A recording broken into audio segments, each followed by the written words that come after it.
You didn't just stumble across this video by accident. There's something in you, in your life, that keeps pulling you backwards. A pattern, a loop, and you're sick of it. And something in you knows that if you don't face it now, that becomes the mountain to the future that you're meant for. So here is what I learned in the first chapter of The Mountain Is You. Such a powerful book, and just in the first chapter, how much I learned about self-sabotage. Let's get it. In the book, the author describes this pattern, this loop that you feel like is pulling you backwards as self-sabotage. And it's our mind trying to protect us, but just in all the wrong ways. This is often called our comfort zone. And the fact of the matter is, your new life will cost you your old life. It's your subconscious trying to get something it thinks it needs. And by you knowing this is the first step, which is consciousness. And so right here, right now, for today, grab a pen and paper and let's begin by deeply being conscious of everything around you, right? Take a moment and write down every single thing that's been weighing on your mind, the areas of your life that aren't quite right, the things that drain your energy, the habits that hold you back, and just be honest with yourself, because this is the opportunity that I'm giving you right now. I'm the accountability partner right here. So I think you should do this. If you're trying to get over self-sabotage, first thing you gotta do is be conscious of everything in your life that's not going well for you, and just be honest with yourself, because this is your opportunity to bring clarity to the chaos that is your self-sabotage. This will pinpoint exactly where your discomfort lies. And this exercise isn't about judgment, guys, seriously, it's just about awareness, because we all know awareness is key. You can't change a pattern without being aware of it first. This is just to shine the light on those areas to empower you to take meaningful action. So you'll see the patterns emerge and you'll start to understand the root causes of what's been holding you back. So you can either make peace of what's really wrong, or you could commit to changing it. And most likely you're here because you're trying to freaking change. And lingering in this unknown, lingering there and just letting your patterns take advantage of you is what's going to keep you stuck. Remember, we are in control here. We may not be able to control the outside circumstances to a degree, but we are able to control the way we react.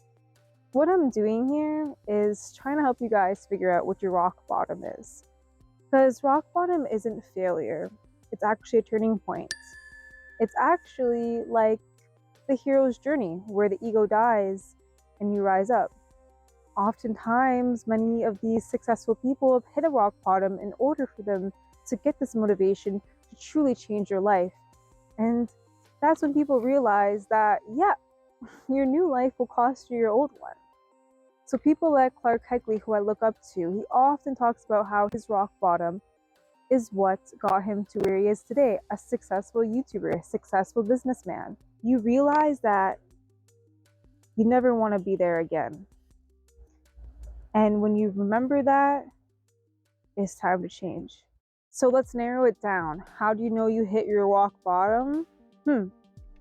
So what's the first thing you start noticing is that your habits start to pile on top of one another. And that's when our coping mechanisms have spiraled out of control.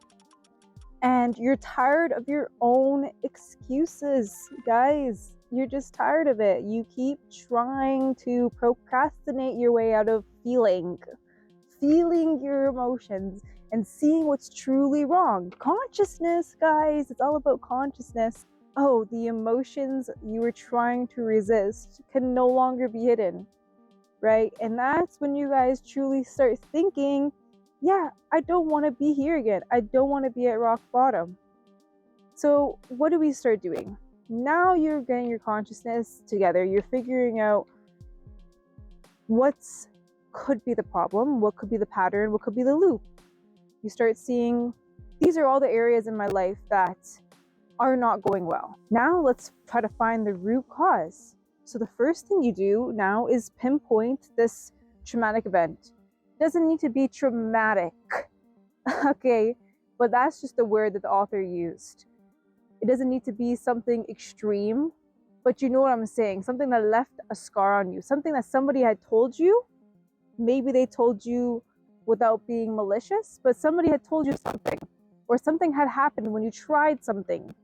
And that is what's holding you back. And you don't see this. You don't see it until you do the work. You don't see this until you start thinking why. And that's what I do. I often ask myself, why, until I figure out what is the root. And I'm going to give you an example of something in my life.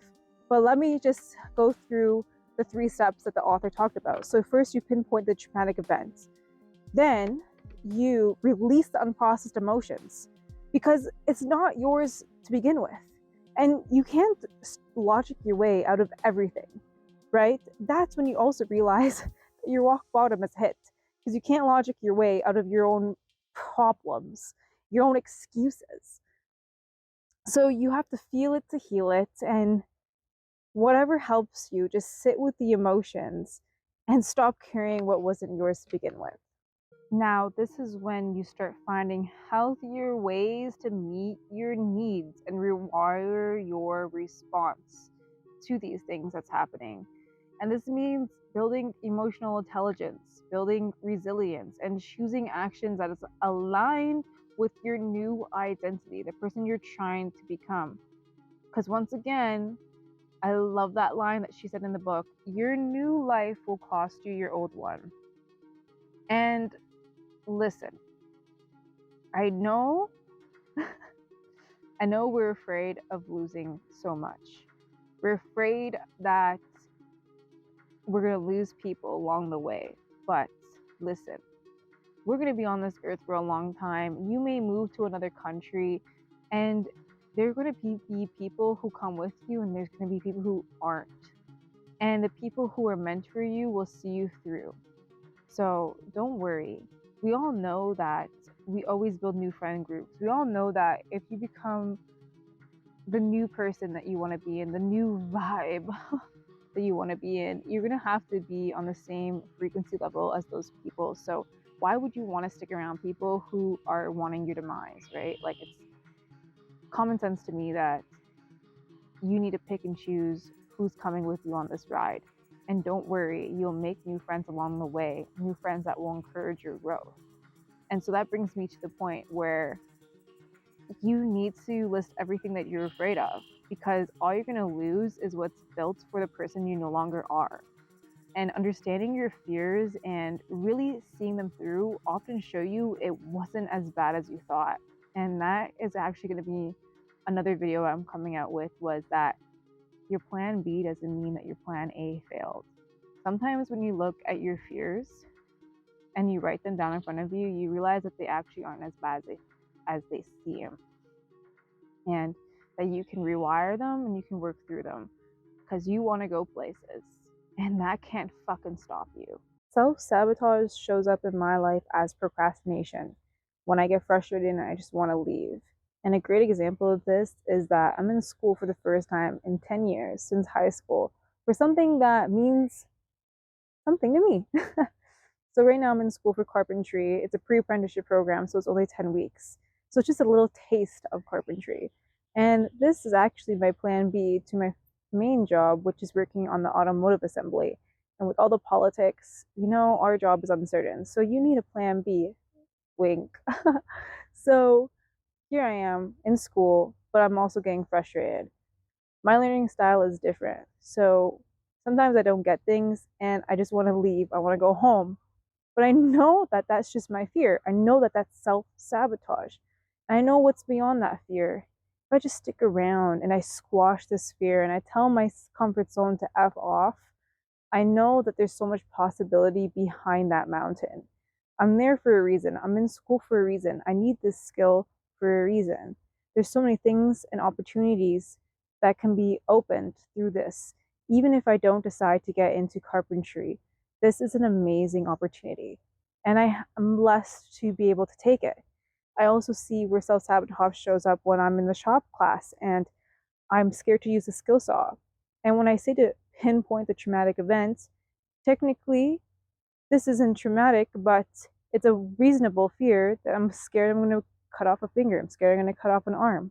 And so that fear can hold me back from doing what I need to do. I need to use a saw when carpentry, I need to. And so the other day when I was cutting a piece of wood, I said to myself, do not be afraid. As long as I'm doing everything safe and conscious, I cannot hurt myself. And I'm in an environment where hopefully I can get help ASAP if something does happen. But there's my example of self sabotage. And the last thing I'll leave you with is that remaining to your old life is self sabotage. And sometimes the universe keeps putting you in the same loop, not to punish you, but to give you a chance to choose differently. To finally meet the version of yourself you came here to become. Now, let me ask you this question. What is your rock bottom? And how will that change your life?